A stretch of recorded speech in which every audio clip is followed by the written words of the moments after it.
to WILDCHILD Records and the Disability Channel. I'm your host, Jay Stoyan. We're here at Long McQuade, a great supporter of the channel.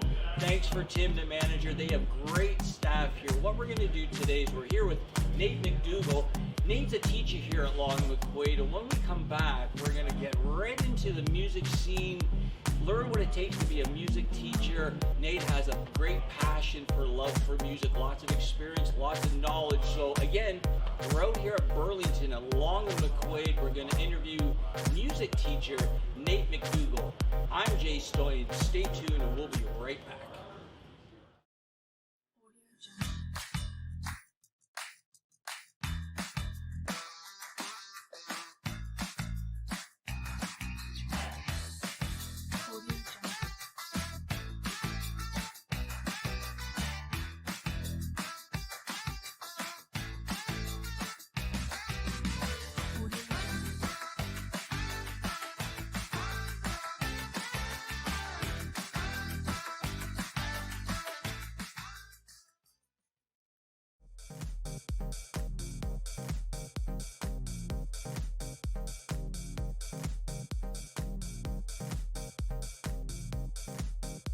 Welcome back to WILDCHILD Records. I'm your host, Jay Stoyan. We're out here in Burlington, Ontario. We're here at Long McQuade, a huge supporter of the channel. I want to thank Tim. I want to thank Sherry Katz. Wonderful, wonderful people here. We're here with music instructor, music teacher, Nate McDougall. Nate, thanks for being on the show today. Hi, Jay. Thanks for inviting me on the show. This is great. Nate has a wealth of knowledge in music. He's a music lover. He's a teacher. He's a musician.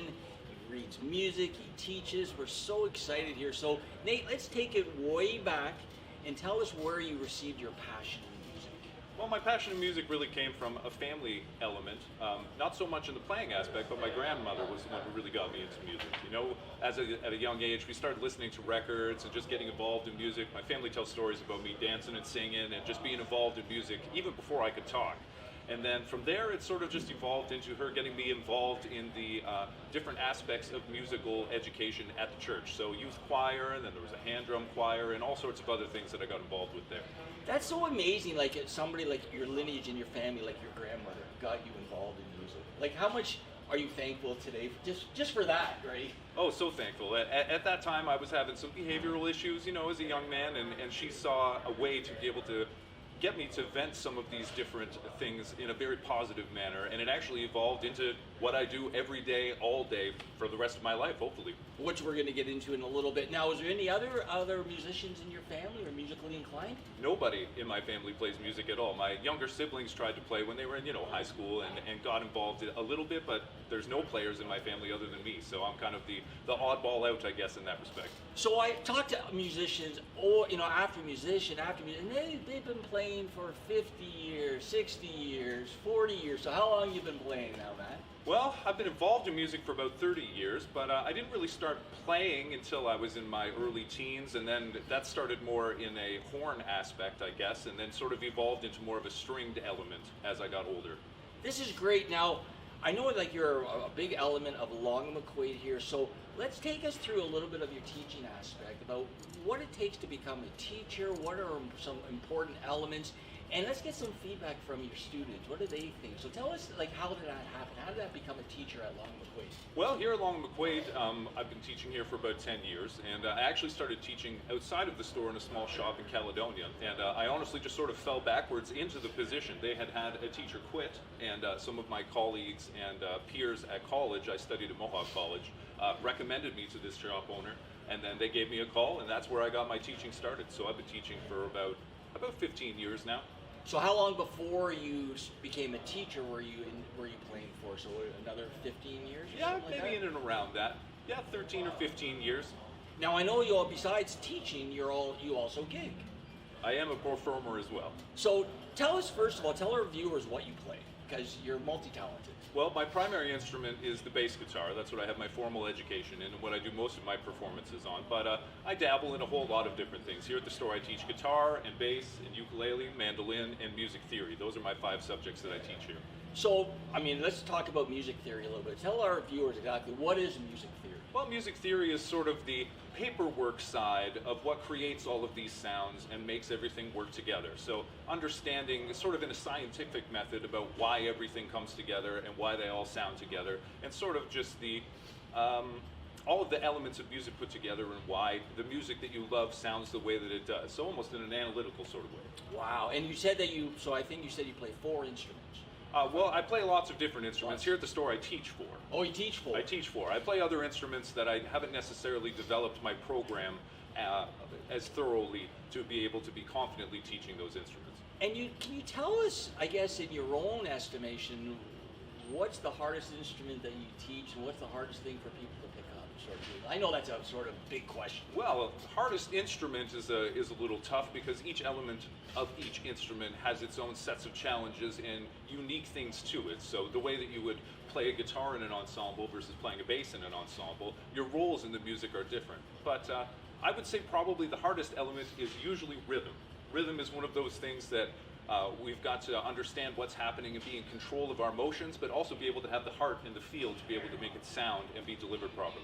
This is great. Now, I was talking to Nate off camera about his teaching skills, the feedback. Tell us a little bit of the things that really make you feel good as a teacher when you get the feedback from your, like, what are some of the things you really like to hear? Like, wow, that's really good. Like, well, it's always an amazing moment when you see a younger student or even just a beginning student evolve from absolutely knowing nothing on how to use their hands or how to play music or read music, and then all of a sudden they've just blossomed into this crazy musician who they can play songs now, they can read music, they can do all of the things that everybody wants to do when they're wanting to learn how to play. And in your rough estimation, to become a guitar player, practice every day? How often? Well, in a perfect world, everybody would play for between a half hour and an hour a day, but we certainly don't live in a perfect world. We've all got busy schedules and other things that we're involved in, so I recommend that my students try and get 4 half-hour sessions in every single week. So that's averages about 2 hours a week. I feel that that's what keeps their momentum moving forward in our lesson program. And do you find, because like I love all aspects of music. I love interviews. Obviously, we're doing an interview right here. And I was listening to, I think it was Slash. And Slash said that he would like go to bed with his guitar. But there's so many musicians that do the same thing. Do you find that the more you practice, the better you get? Or can it be overload sometimes? Well, I mean, I guess it really just depends on how you're approaching your practice. You know, there are certain elements in how we're using our hands and using our bodies that sometimes can become fatigued or sometimes lead to injury if we're not looking at using our technique properly. But really, what it comes down to is time with the instrument. The more time you spend with your instrument, the better you're going to be. So if you have the time to be able to practice for an hour, 2 hours, 3 hours every day, that's only going to expedite the process of you becoming better and better and better, as well as more confident in your abilities while you're playing through. Is there anything, and then we're going to take a quick break and come back and talk about the business side of the music. Is there any aspects that you could sort of give a little bit of advice to a beginner, somebody who's into it? What would you say, here's our maybe 3 really important aspects to pay attention to when learning to play guitar? Well, in my opinion, one of those things is how you are using your hands. You know, when I'm talking to my students about how they should be holding their fretting hand, I like to use a scenario in which I have them use what I call the sandwich grip. So just how you're using your hands on the instrument. The second element, in my opinion, is metronome. Everybody hates the metronome. It's an annoying little thing, but man, is it useful. It's only going to make your playing sound better in time. And when I read interviews from professional players, you know, some of these top guys like Slash and other things, they always say that they wish they had gotten their metronome usage in earlier in their studies than when they actually implemented it in. The third thing is just going to be your passion. You know, you've got to be involved, you've got to be engaged, you've got to be part of the process for it to be working for you. That's great, Nate. Okay, we're right here, we're at Burlington, we're out here at Long McQuade, we're here with music teacher Nathan McDougall. What we're going to do is we're going to take a quick break, and then we're going to come back. And I want to talk a little bit about the business industry, about how it's changed over the years, where Nate sees it's going, and lots of great stuff. So again, you're watching Wild Child Records. We're out here in Burlington at Long McQuade. Stay tuned and we'll be right back.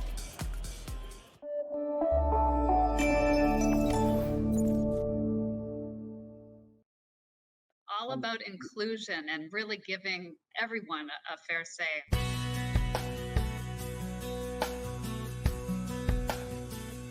Welcome to the Today Show. This is our flagship show. I am Unstoppable Tracy. I am Zach Damon. it is a pleasure to be here. I am excited. What is up? We have a great show today. Jay Stoyan here for the Disability Channel, the world's only inclusive channel for and by persons with disabilities. Get ready to be inspired, everyone. We have people watching from all over the world, but also all over Ontario. We also take a concerted attention in the veterans community. In moments of stress and trauma, we can get a hold of ourselves. To help make a difference for people with disabilities, to show people how to love themselves or their disability. I appreciate it. I appreciate you guys having me, giving this platform for myself and other people with disabilities. Thank you so much, folks, for joining us for this episode of the Disability Channel Detroit. Please tune in next time.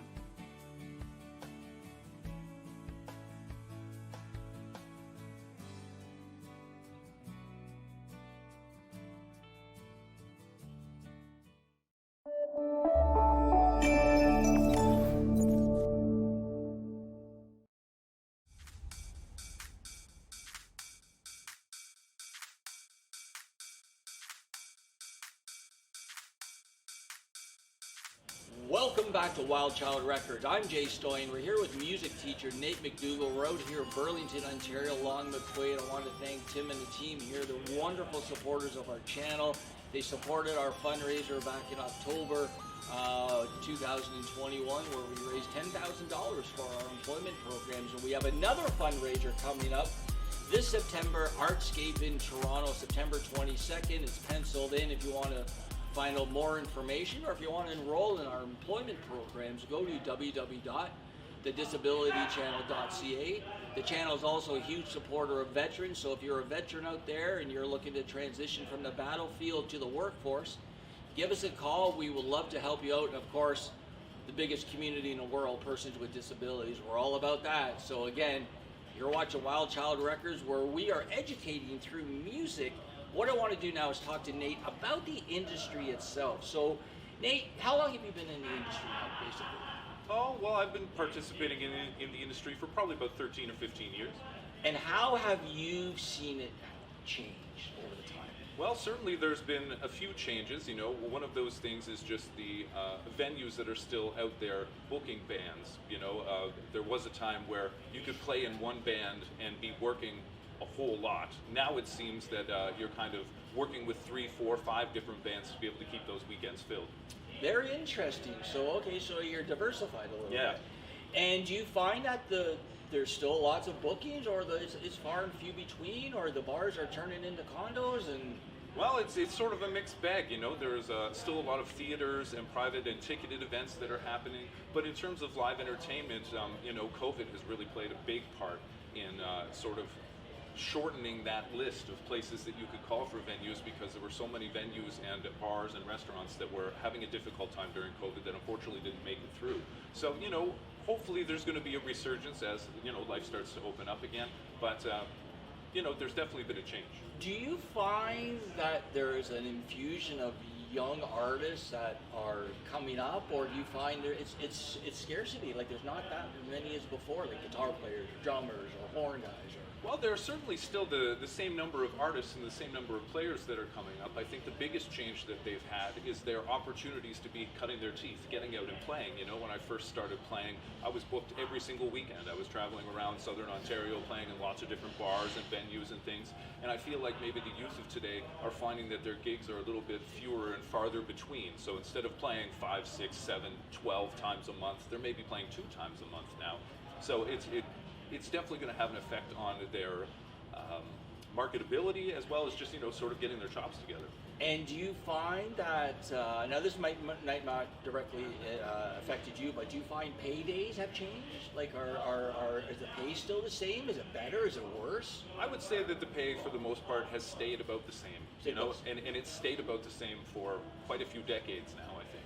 So for our viewers who, you know, they don't know that aspect of the music side of things, they just see the musicians on stage, they don't know what they get paid.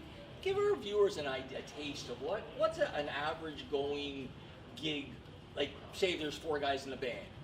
average good band, right? Good band. What do they get paid for the night? Well, it varies. You know, it depends on the venue. It depends on how far travel is. It depends on what sort of equipment is provided. So whether there's a sound system involved, whether we have to provide that, or whether there's one already in-house. Sometimes it depends on the size of the club as well. So it's hard to put an exact number on. A couple $100 saved? Sure, basically. Yeah, for a local sort of pub type thing, absolutely. And what's that, 2 or 3 sets? Once again, it depends on the format. So, like, you know, sometimes if you're doing more of an evening show, 6 to 9, it might be 340s. If you're doing more of like a late night show, then it might end up being 445s. It all just depends on the venue and what the venue is expecting from their entertainment. That's very interesting. Now I find that because I'm obviously really involved in, you know, learning all I can about the music aspect of the world, and I'm all about personality. So now, is this just because the guys are old? But you know, you hear all the old guys like from Foreigner or Aerosmith, guys have been around for 40 years. They're saying, well, the music industry is dead. It's dead. Nobody makes money anymore. You can't make a living at it. Do you find that these guys are just tired of the industry, or do you find that some of it is true, what they're saying? Some of it is definitely true, you know, like I mentioned before, the accessibility of venues has changed quite a bit. The touring aspect has also been affected during COVID, but also, once again, because the venues are not necessarily there the same way. You know, accessibility to things is also different, so the idea of the home studio versus the studio musician, you know, a lot of that work has changed and evolved in the last few years as technology has changed and evolved. So instead of going to a high-priced studio and hiring several players to come in and play, the average Joe can do a lot of things in their basement now at their own leisure and at their own expense. So really the only cost is their time as opposed to hiring musicians. Now don't get me wrong, that work is still available out there, but from what I've seen and observed, it's definitely diminished from what it was, say, like in the 70s or 80s, but also the technology has changed a drastic amount, say, from the 70s and 80s to now. So I wonder if you can apply the Harrison Ford theory of I'll just outlast everybody else. That's how I'll get the job. So do you find that in music a little bit? Like maybe there's not as many musicians out there, but the musicians that are out there, they're working because it's scarcity. Well, the market is definitely different, and I think the idea of the full-time musician has maybe changed a little bit. You know, some people are supplementing their income now more with other avenues of work as opposed to just doing music full-time. So like teaching, playing, studio work, all of those things evolving. It's become more of a diversified, and I don't want to call it a part-time thing because it takes a full-time dedication. But in terms of the earning, you know, it's certainly changed, I think, than what it has been in the past. That's great, Nate. Wonderful information. I think what we're going to do is we're going to take a quick break, and then we're going to come back and talk about your personal inspiration. Sounds great. You're watching Wild Child Records. We're out here in Burlington, Ontario, Long McQuade. I'm Jay Stoyan. Stay tuned.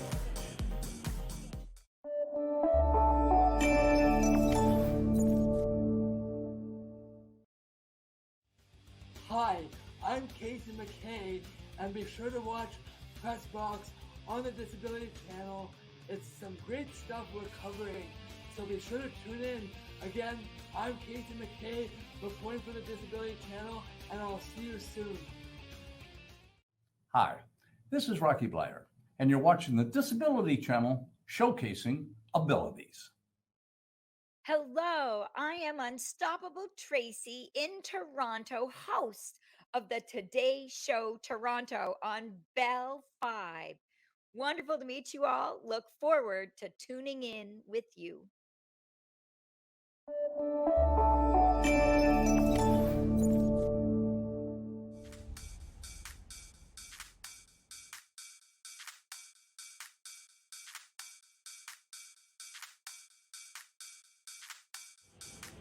Welcome back to Wild Child Records. We're out here in Burlington, Ontario. We're here at Long McQuade, where the music teacher, Nathan McDougall, is taking us all through the aspects of learning, teaching, playing, the business element. So what I want to ask you now, Nate, is I want to ask you your inspiration, besides your grandmother. Right? Besides your grandmother, give me some musicians who you just think they're the cat meow, or you know what I mean? Like, who do you really so wow? I really like that guy.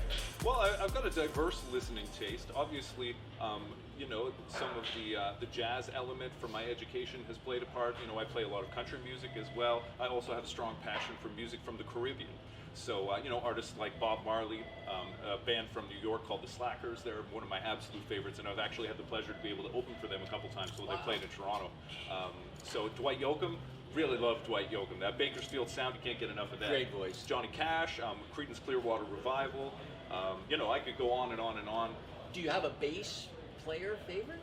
Bass player favorite? Well, that's an interesting question because I spoke with Jazz 91.1 a few years ago about some different bass influences, and those sort of things evolve over time. So obviously Family Man Barrett from Bob Marley's band, can't get enough of him. Oscar Stagnaro, who's a name that you may not know, he's a Warwick-endorsed artist from Peru, and he plays with Paquito de Rivera's bands, which is more of like a Latin jazz ensemble. And so I'm really influenced by his stuff. I've worked through some of his books. Marvin Gaye had a really good bass player. Oh, James Jamerson? I mean, yeah. and that whole Motown sound, how could you forget any of those fellas? Donald Duck Dunn, great players down in there. Oh, yeah. I really like I forget who was, I think it was Hal Blaine was talking about just how wild Marvin Gaye's bass player was. Just like, wow, like he's just so good, and everybody just steals stuff off him all the time. Oh, absolutely, and you know, James Jamerson in particular, one interesting thing that was about his technique is he played everything with one finger as opposed to using 2 or 3 fingers. So when you listen back to some of these tracks that he's cut, you know, you listen to like What's Going On as an example, you know, it's like one big long bass solo essentially through the whole thing, and all of those different phrases that he's playing only done with one finger as opposed to using a 2 or 3 finger method. Crazy. We could talk forever and ever. Now here we're at Long McQuade. Right now the store is open, so you might be able to hear somebody playing a bass a little bit, but that's little bass in the background. Yeah, that's what we're all about, right? So we just wanted to come out here. So Nate, before I let you go, if people want to find out more about you, or maybe they want to sign up for some lessons, where could they go? Just Long McQuade? Or? Yep, you can come here to Long McQuade Lesson Center in Burlington. I'm here booking 6 days a week. And then you can also find me on Facebook at Nathan McDougall. Great, or you can give us a call because we can obviously pass along Nate's information if you'd like. Again, we're here at Long McQuade. You're watching Wild Child Records. We're getting an in-depth view of the music world through one of its most famous and best teachers, Nate McDougall here at Long McQuade. Again, I'm Jay Stoyan. I want to thank everybody for watching today. If you want to check out more about our platform, you want to get a job, you want to get in the industry, either media, in front of the camera, behind the camera, go to our website, www.thedisabilitychannel.ca. You can check out all the opportunities there. Again, you're watching Wild Child Records. Until next time, we'll see you next.